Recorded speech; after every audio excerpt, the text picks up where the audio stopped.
Good afternoon, everyone. Welcome to the Valley Voices Writing Celebration. My name is David Johnson. I am on the faculty of the Virginia Tech Theater Department.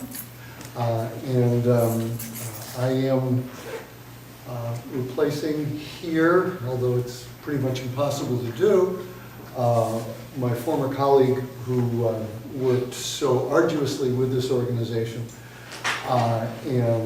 We all remember him fondly, and we want to do a tribute to him today. The one thing I would like to ask you to do before we do that, is to check your cell phones and make sure that they're not going to, it's a little 21st century ritual, make sure they're not going to interrupt the festivities. But again, we'd like to remember Tony, and Jane Getty is going to tell us a little bit about it.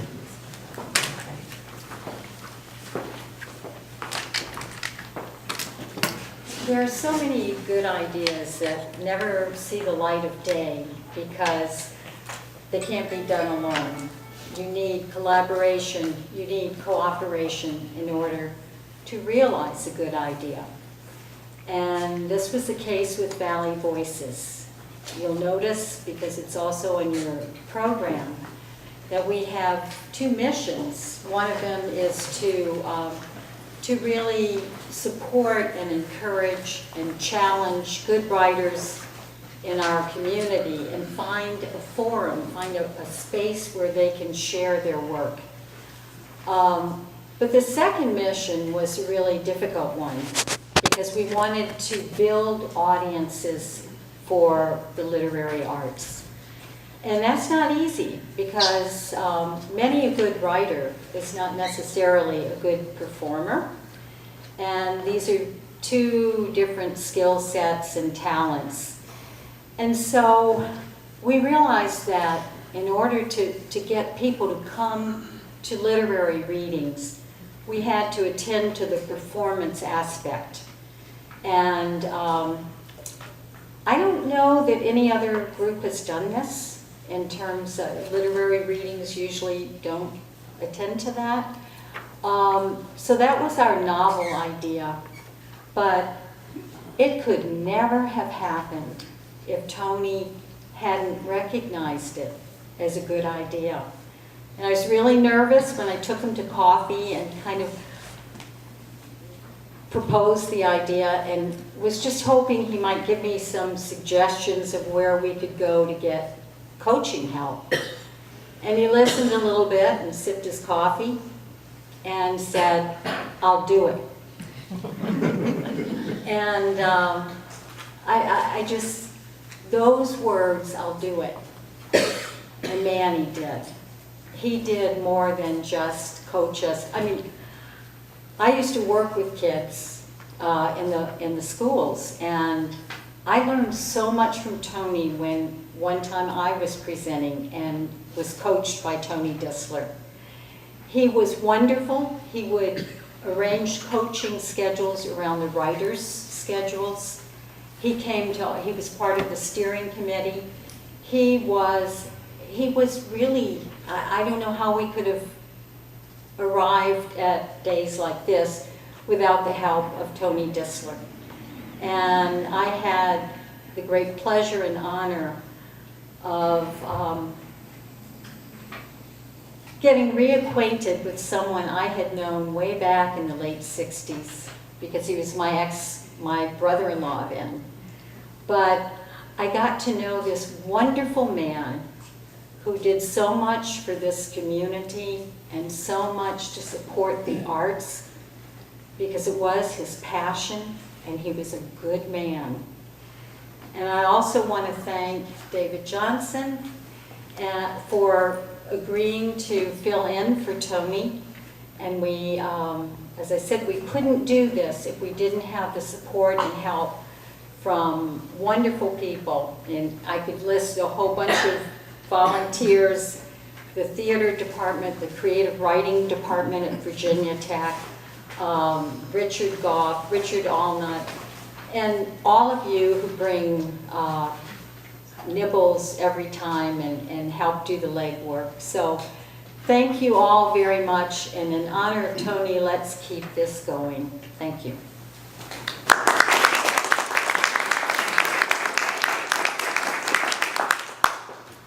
You have it in your program, but I'm going to read it to you anyway. This is the mission of the New River Valley Voices: to challenge and inspire New River Valley writers by creating a quality forum within which to share their writing, a place both literal and figurative between the extremes of highly competitive literary journals and open mic venues.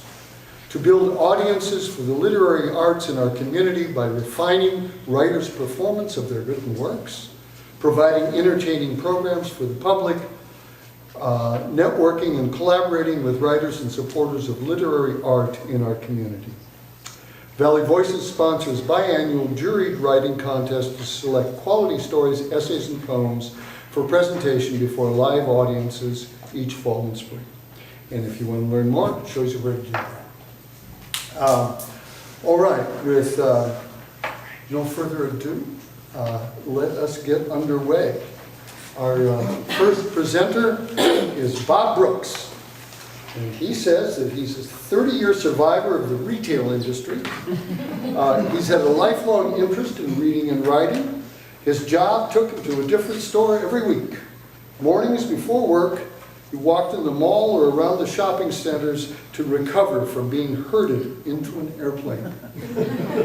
Each walk ended with a haiku written in his journal. Since retiring, he has been blessed to participate in writing groups where he has met talented people who have become his friends. The best poetry or prose in his life has been the raising of his 3 children, who are each a novel in themselves. Wow. Thank you for allowing me to come in and share some words with you. I have 2 haiku for you today. And haiku are so small, you try to capture that special moment in the 17 syllables. Sometimes in written form, they blow away before you actually look at it. So I'm going to try to help you by allowing you to read them too. But that's my aspect of haiku, is to capture that small, special time that fleet before you think of it, where the duality fades away and you see the oneness of all. The first one, maybe tongue-in-cheek: sensing my hunger, the waitress fed my ego before I ordered.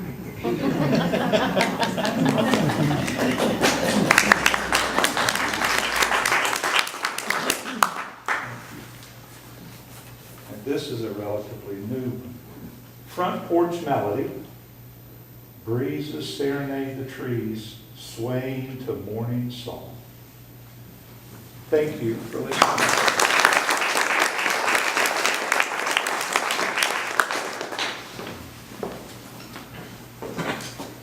Don Rood retired from Texas Tech University as a professor of English. He moved to Blacksburg in 2003. He teaches a course in Shakespeare for seniors at the Blacksburg Community Center each fall and spring. Don. Thank you.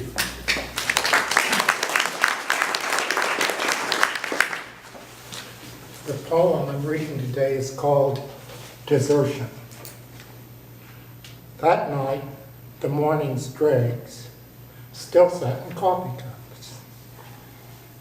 The butter melted on a plate, left where the cat could leap to grease its face. Beside the empty chest of drawers, I found her closet bare. She left a single pair of underpants, red silk, the one she knew I loved to seize and pull below her knees.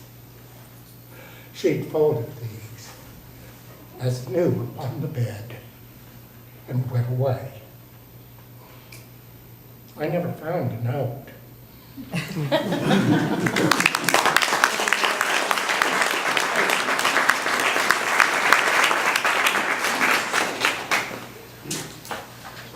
Charlie Katz grew up with a boy's enthusiasm for sports reading, often books about sports, and playing clarinet in the school band. Art didn't figure into it until he married a budding oil painter who has showed him things about creating a painting he would never dream of. Both his daughters have shown more facility with brushes, pencils, and other physical media than he has. And I regret to say that Charlie is quite ill today, so he can't be here. So I'm going to read his small story, Local Artist. It was a small Alabama town, 90 miles from nowhere and 100 miles from anywhere. Like every other place, whether a big city like New York or Mobile or the million small towns around the country, we had our own version of culture, which of course included the high school football team, the homecoming parade, and the local Christmas parade. But we also had a good number of musicians and some writers. What we didn't have was artists, or only a few of them anyway, and the ones we had didn't put themselves out for comment. The grammar school offered the usual art displays, and our churches laid out some fine Christmas and Easter decorations. But the big event was the twice yearly show that many people saw and few people noticed. The artist, his name was Ittle, was one of 4 brothers who owned a clothing store in the town square. During World War II, the Army Corps decided his depth perception didn't match the standards for a pilot. So he became a bombardier and a backup navigator, and he flew missions over Ploesti and Dresden, exploding oil fields and museums. Despite his sub-pilot standard eyes, he was able to draw a straight line on a map between a bombing target and a home base.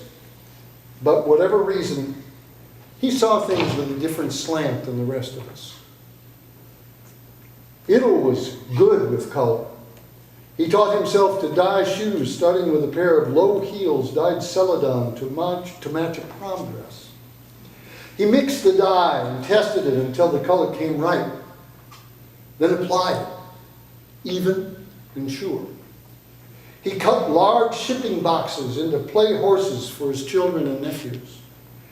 He bought caps for the local Little League teams and sold them at cost after ironing on the letters that designated the team mascots.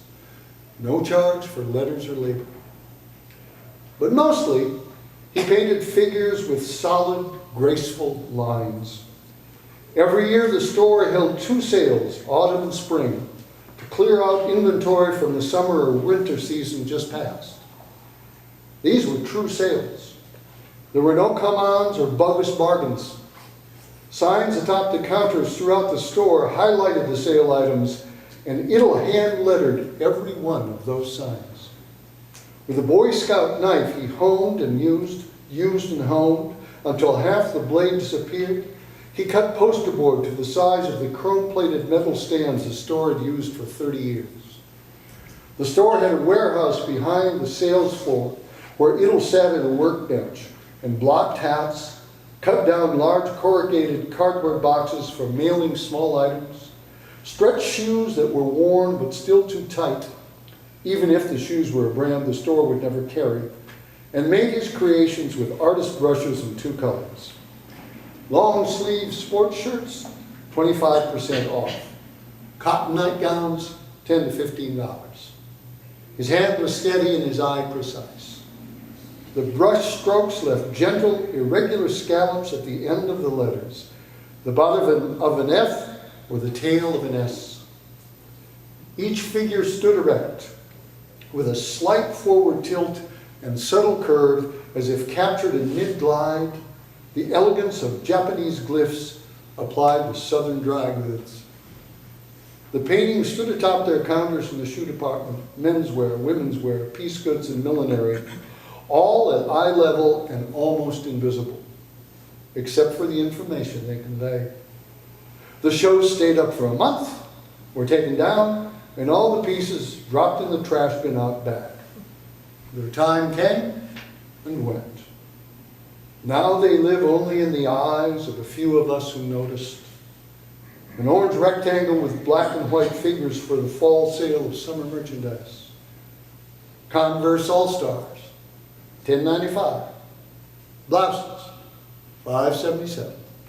Swinging shift skirt, $8, down to $6.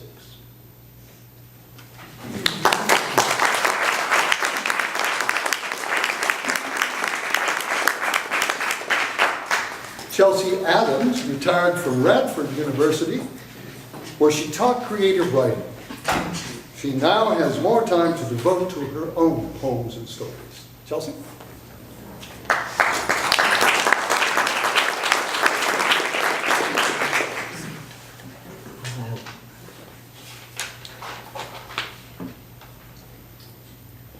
Reading in bed. She used to read novels in bed and let Atwood's Lady Oracle or Bojalian's Midwife intrude on her dreams. Now the books are closed. Even with her reading glasses, she can't distinguish words. Yet outside her bedroom window, pages appear. Tales the wind writes about the leaves it whips from trees, leaves it had caressed only months ago. Leaves that sink to earth like lost loves. Of stories a cloud tells, of Wordsworth's lonely wandering, the moment when he found, near the smiling bay, waves of a bay, a crowd of dancing daffodils. She smiles, knowing the pages will keep turning. She will always have stories.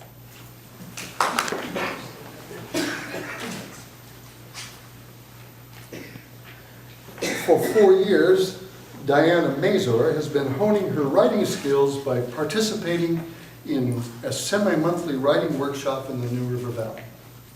She is thrilled to have had poems published in the Artemis Journals 2016 and 2017, Floyd County Moonshine, and the Peacock Journal.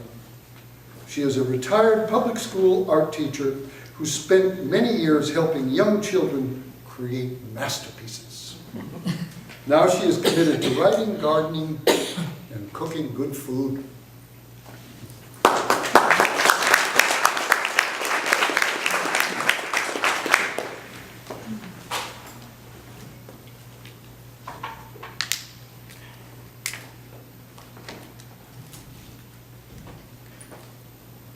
Land of Five Rivers. There is always so much to remember of Punjabi. The sound of women's gossip as the juicy flesh of smashed garlic becomes golden in the bottom of their coppery pans.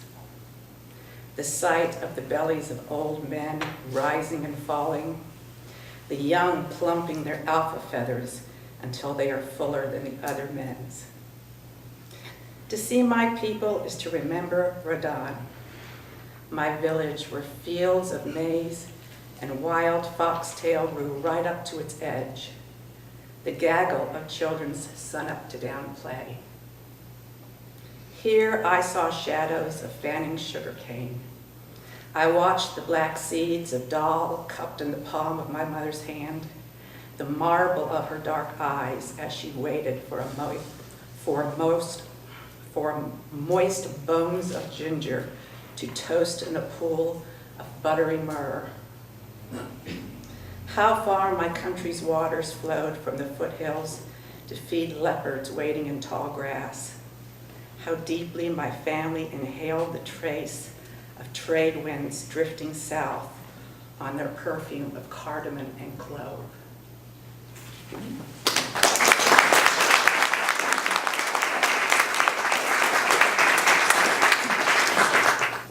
When I was doing a coaching session and Diana walked through the door, I expected someone in a sari. So you should know she has never been to India. She got all that from an Indian cooking class. Diane Goff writes that most of you will be glad that this piece is not about politics, but instead is related loosely to her early experiences on her grandmother's farm in Southside, Virginia.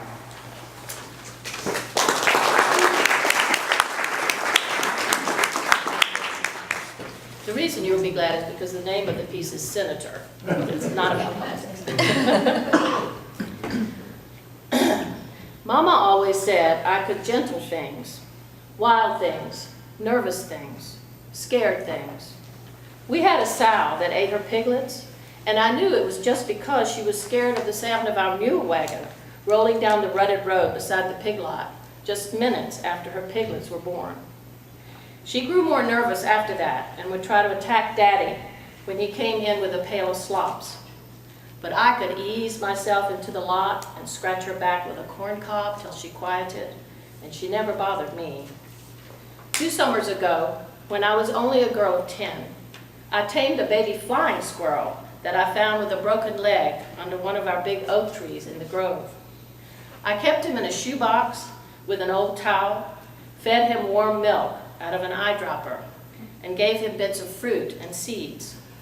He would sit on my shoulder, and when people came near, he would make his way down into my apron pocket and poke his sleek head out to look at them, but he wouldn't let anyone touch him but me.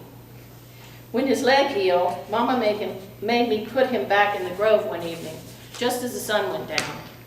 I thought he would still be there in the morning, waiting for me, but I never saw him again. When I complained to Mama, she gave me a swift hug. "The wild takes care of the wild," she said. The truth is, I love the wild in things. It calls me, and I want to get up next to it, smell the fear, feel the thrill.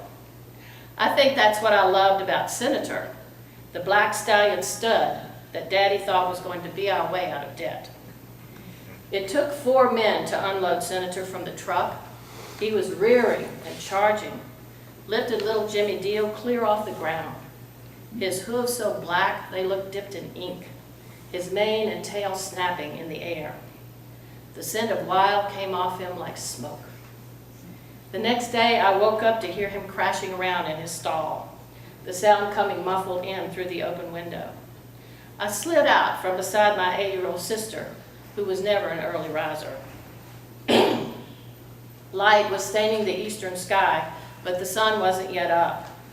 I slipped into my blue day dress and apron, took the lantern, and went down into the root cellar to get 3 apples. The dew wet my brown farm boots as I passed under the wide maple, down past the chicken house to the barn. As I got close, the noise stopped, and I knew the stallion was listening to my approach. I cracked the tall door open. The barn was full of the smell of horse and fear, a rank smell, so thick and alive it was like a wall. As I walked into it toward his stall, Senator called and lunged forward, striking his hooves on top of the gate. I lifted up the lantern, and he backed away to the far corner. His eyes rolled white, and he pumped his massive neck up and down. I came steady on, watching him, and began to sing a short song under my breath. Sing a song of 6pence, a pocket full of rye, 4 and 20 blackbirds baked in a pie. I placed the 3 apples on top of the stall's gate and slowly sauntered back to the barn door. At the door I turned, and at that moment the sun came slanting in, lighting up the motes of dust raised by Senator's hooves. He and I surveyed each other through a haze of floating debris. He made no move toward the apples. But when I came back to the barn, after I'd gathered the eggs from the hen house, they were gone, and it seemed to me he had a calmer look in his eyes. He backed into the corner of his stall again, and we looked at one another, his large black eyes staring into my blue ones. But I quickly shifted my gaze, as I knew never to stare into a male animal's eyes, because they may take it as a challenge. During the next weeks, I watched them work Senator in the makeshift ring and gallop Daddy had put up at the lower field. He had hired Jackson Barlow, a local man reported to have a way with horses. The Barlow brothers also had a reputation for bad tempers and drinking, and I heard Mama tell Daddy she didn't like having him about the farm. Daddy replied that Barlow was his best bet in getting Senator calmed down enough to hold at stud, and didn't she want a new source of income coming in? Jackson Barlow was a short, wiry man with small, mean eyes.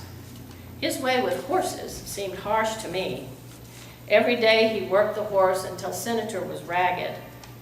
Using a long, wicked whip to keep him going, he lunged the horse around and around the ring. Senator's head was bowed down when he returned to his stall, its sides slick with sweat and sometimes blood. But Jimmy Deal still had to clip him into 2 head chains to wash him down, because once Senator swung his great body and tried to crush Jimmy against the side of the barn.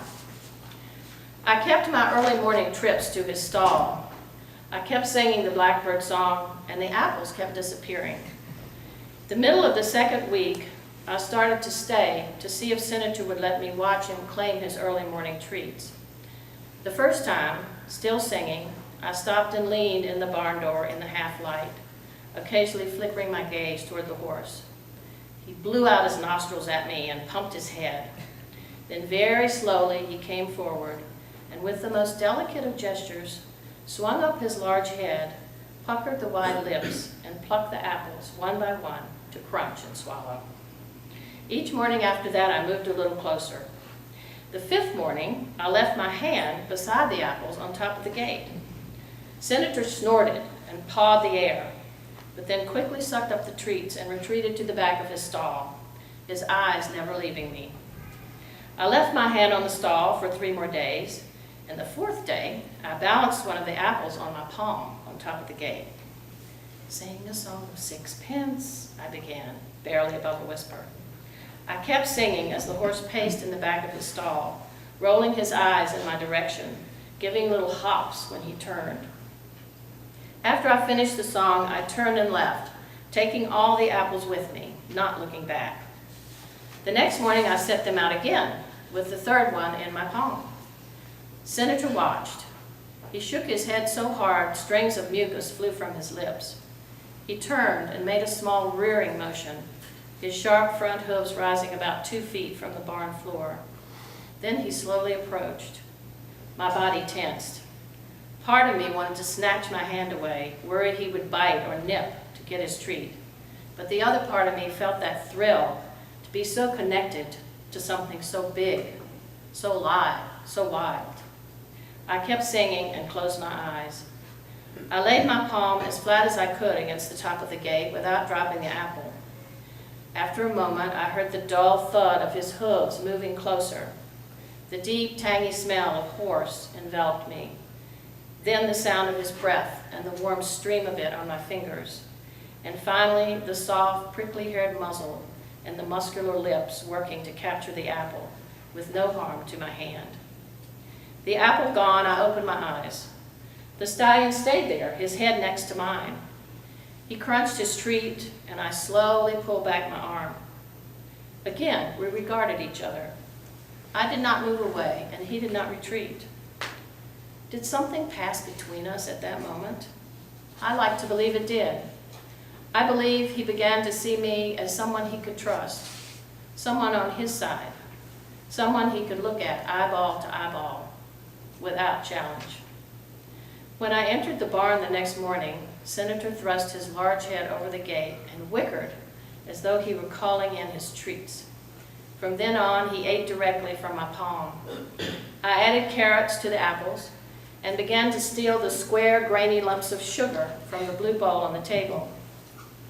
Mama almost caught me once, coming into the kitchen as I was pocketing the sugar lumps. I tilted the egg-gathering basket on my arm so she couldn't see the apples and carrots resting in the bottom. She praised my industriousness and gave me a little pat on the shoulder as I moved away from her. I began to pet Senator, gingerly at first, moving my hand up over the side of his jaw after he had plucked the treats from my hand. When he didn't seem to mind, I would smooth the side of his thick black neck, reach underneath and pat it from the other side. I ran my hand through his coarse mane and combed his forelock between his ears with my fingers. Sometimes he would move away, but often he stayed where he was, and once he dropped his head down over the stall door and pressed the front of his head into the front of my chest. I was so surprised I almost jumped, but forced myself to be still and held my breath, hoping the moment would last. He nudged at me with his great head on one side and then the other, and I realized he was sniffing for what became a game for us. I would give him 1 lump of sugar from my hand and leave 2 lumps in my pockets, sometimes on the right, sometimes on the left. When he found the lumps, he gave that pocket a sharp nudge, and I would withdraw the sugar and feed him from my palm. We had our rituals, he and I. Every time I came into the barn, I sang the Blackbird song. Then, after apples and carrots, came the sugar lumps. Then the petting, and sometimes he would put his soft nose alongside my head and blow his warm breath through my hair. And we would look at one another, eyeball to eyeball. I had stopped going to the ring where Jackson Barlow worked senator because I couldn't stand to see the way the man seemed to enjoy punishing the horse, lunging him around and around the ring with no breaks for water, cracking him with the tip of a whip when he faltered. When I complained to Daddy, he said Barlow knew what he was doing, but I heard Jimmy Deal tell Daddy that Senator seemed to be getting worse instead of better, and that twice Barlow had showed up drunk and Jimmy had sent him home. The next day I was down in the garden picking potato bugs off the vines when I heard Senator scream from the ring. I'd never heard a noise like that. It sounded human. It tore me open, and I threw down my bucket and ran. Jackson Barlow and Senator both lay in the dirt. Daddy was on his knees beside Barlow, and Senator was on his side with one foreleg folded up in a crooked angle. Jimmy Deal was sitting on his heaving neck so he couldn't get to his feet. Senator was thrusting out his back legs and screaming, but Jimmy hung on. I climbed the fence in one move and ran to Senator. When he saw me, he stopped struggling and lay his massive neck down in the dirt. I kneeled beside his head, and he quieted. His breath heaved, and his eyes cleaved to mine. A pool of saliva gathered under his open mouth. Someone began shouting behind me, and I turned to see Barlow sitting up, cursing a blue streak at Daddy. Then I saw Daddy draw back his fist and cuff Barlow back to the ground. I had never seen Daddy do anything like that, and when he told me to run quick back to the house, I flew. I don't even like to imagine why it took 2 shots. Mama wouldn't let me go back to the barn, back to the ring, so I went to the barn. His smell was still there, soaked into the wood, the straw, the air. I ran my hand along the top of the stall door where I had first set the apples. I couldn't cry because a dryness was in me, like all the water in the world wouldn't fill me enough to make tears. But I could sing, and I sang the Blackbird song. Then the shots came, 1, and then 2. I don't even like to imagine why it took 2. Maybe they had to kill his body, then kill the wild in him. Maybe the wild just wouldn't die. I thought of what Mama had said. The wild takes care of the wild. But I couldn't make my mind understand it. And I felt old, older than 12. I felt like I might never understand anything again.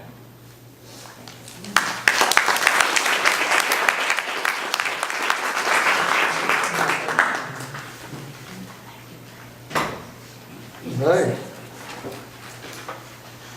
Julia Simpson is a freshman at Virginia Tech, majoring in biology and double minoring in creative writing and Spanish.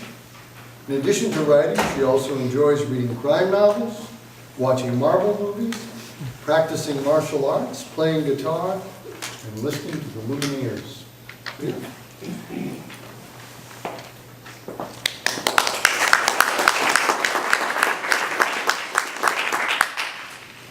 So this poem is called Two. Her lifeless form, after a storm, lay still upon damp ground. The rain's slick stone in morning shone, her hair splayed like a crown. Amanda Lane, her pale throat stained with red like rusted river. Clenched in her fist, not to be missed, was a message to deliver. An officer frowned as he knelt down, extracting from her fingers a penciled note Amanda wrote, whose smudged letters lingered. I know, it said, by now I'm dead, my body just a shell. The devil, see, he welcomes me, an honoree in hell. I here confess remorselessness, the scribbled scrawl went on. I killed all four, so search no more, your murderer is gone. The note detailed to great avail the route to every grave. The public sphere, 6 months sincere, subsided like a wave.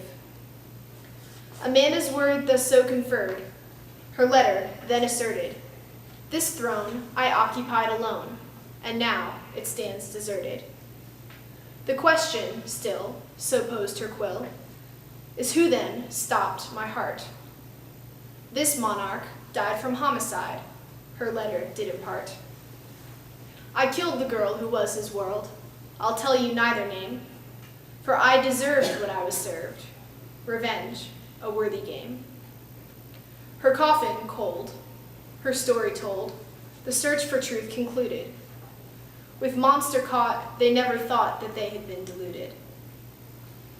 His feet tread soft on far-off streets, identity concealed from those who thought their justice wrought, with murderer revealed. They never knew that there were two. For him, she'd slit her vein. I'll kill again, her partner said. For you, Amanda Lane.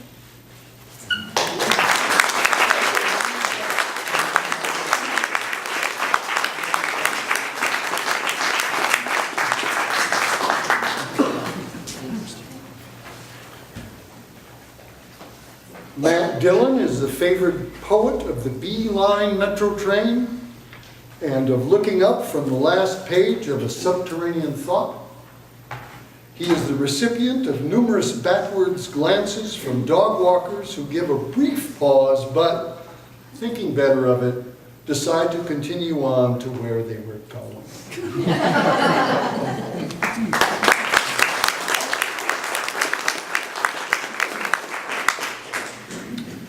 This poem is called The Call of the Void at Barney's Wall, and Barney's Wall is a hike in Mountain Lake Wilderness.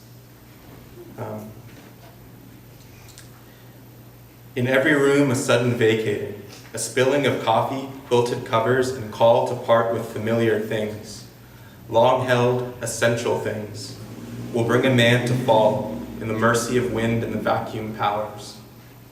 In every grip a loosening, a stone skipping, a coin tossing, a cup crashing, and keys to cars and carefully closed homes thrown over the edge. A man must pick up one foot, sway, spit over the end, open both palms, reach into what is not there, the space the things leaves like a stamp. He must lose something to hold the void. He must climb the stairway of losses and step off, where will always be a wall in him, and he will still be there, holding on to his fear.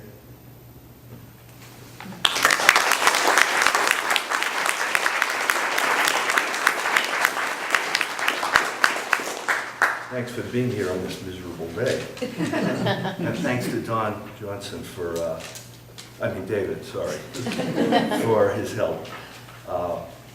So when I approached retirement a couple of years ago, people kept asking me, so what are you going to do with yourself? How are you going to fill your time? So many things. When I retire, there are so many things I don't want to do. I won't write my memoirs or sail to exotic ports. Please don't ask me to ballroom dance.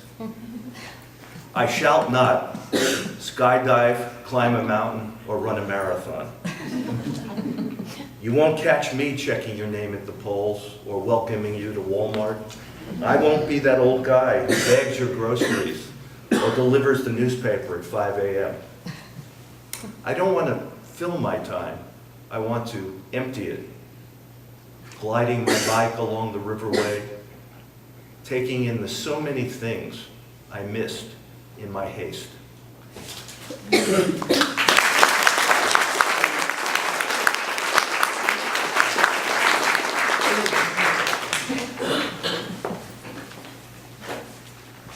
Chris Prokosh is a builder and residential designer, and has been writing a lot lately, mostly angry letters to politicians. His poetry, such as it is generally an attempt to have some fun with a pet peeve. Chris?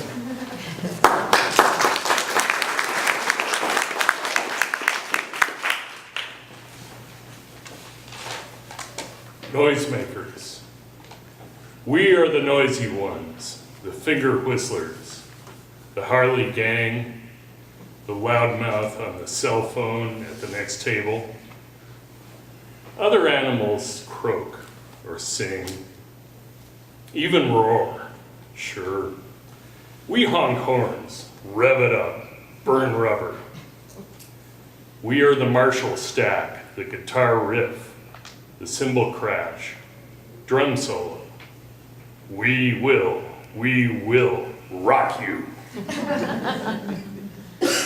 Here we spin on our perfect blue marble in drifts of cosmic dust, celestial dandruff. Oh yes, the aliens will find us by our TV reruns and ask us politely to turn it down. But meanwhile, we'll stomp around like we own the place.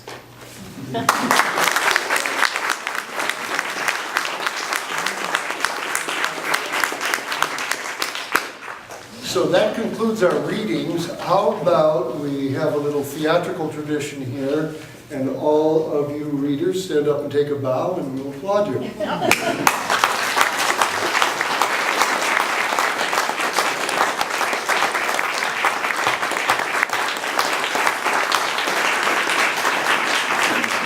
have just a couple of announcements before we disperse. And the first one is from Jerry Rogers from Artemis Magazine. Jerry?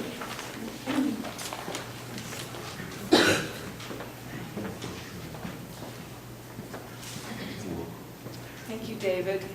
Thank you, Valley Voices, for letting me do a little plug for Artemis. It's so good to see some familiar faces here, some Floyd friends.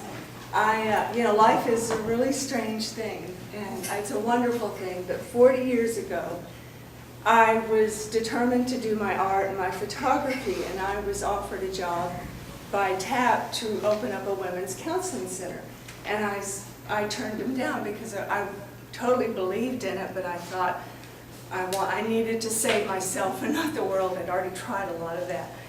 But they threw in a grant. They said, if you open up the Women's Center, we'll give you a photography grant for the first year of the Women's Center, go out and photograph mountain women. And I'm like, really? Are you kidding me? Of course, that was a dream job. So I took it, and I wholeheartedly believed in it. To make a long story short, I did a year's photography, met some very interesting women in the mountains, a lot of talented, dynamic women, writers and artists, and one of them was Elizabeth McCummon. And she was just a real rebel songwriter, poet, writer, and we became fast friends, and I ended up this first year doing, I had an art show at the Fine Arts Museum in Roanoke, and Elizabeth was in the show. Now, there's Elizabeth, next to her poem in Artemis. And it's Jerry's photograph. Yes, I took the photograph. Yes. And this is Elizabeth's poem this year in our current Artemis. So, I can't believe 40 years later I'm doing this, but I love it. And Artemis was born after that show because I met some really dynamic writers, and I asked them to volunteer to help my women clients who were abused. And through these workshops, through these writing workshops, I saw amazing transformation, and I saw these women finding their voice. And from that, I said, let's publish a journal, and we'll call it Artemis. So Artemis started out as a feminist journal for the first 3 years until a man changed his name from Robert to Roberta and snuck in a poem in the 3rd year. Everybody that's working with us is like, oh my God, we have a man in our journal. It's okay, it's probably time to evolve. So, you know, we have a long history for a small press, and I really believe the beginnings helped Artemis be the substantial journal that it is. And today, 40 years later, we're still publishing, and I see familiar faces, Diana and Chelsea and Diane and Anne. You've been in previous issues. We've published quite a few people from this area. We are regional, and this year we have Jane Goff is in it. She has a really personal, lovely story about growing up in Louisiana. So, you know, it's great to be here. I love the written word, I love the arts, and I love the fact that we archive so many of the best writers and artists in our region. We encourage first-time submitters. We look for young people, as well as we publish, you know, established writers. Last year we had the Virginia Poet Laureate Ron Smith as our guest writer. This year we have Nikki Giovanni. I guess you all know Nikki. And she's been a friend of Artemis through the years. She's done so many different fundraisers for us. And she will be at our launch 2 weeks from now at the Taubman Museum in Roanoke, Virginia. And I hope you can come, where we will launch our 2017 journal. And that's Friday night, May 5th at 7 o'clock. So please come and buy some books. Keep us alive. Thank you. I'm Piper Durrell, and I'm on the steering committee for Valley Voices. And on behalf of the steering committee, I just want to thank David, who not only was essentially our master of ceremonies here, but also read that poem for Charlie, which happened this morning. So you really have to appreciate that. And also to thank the members of the steering committee. So what we would love you to do is mingle and submit later and sign up for our volunteer list, or sign up to be on the list to know when the next submissions are. But go mingle and eat some of the food back there. Thank you very much for coming on today's dreary day.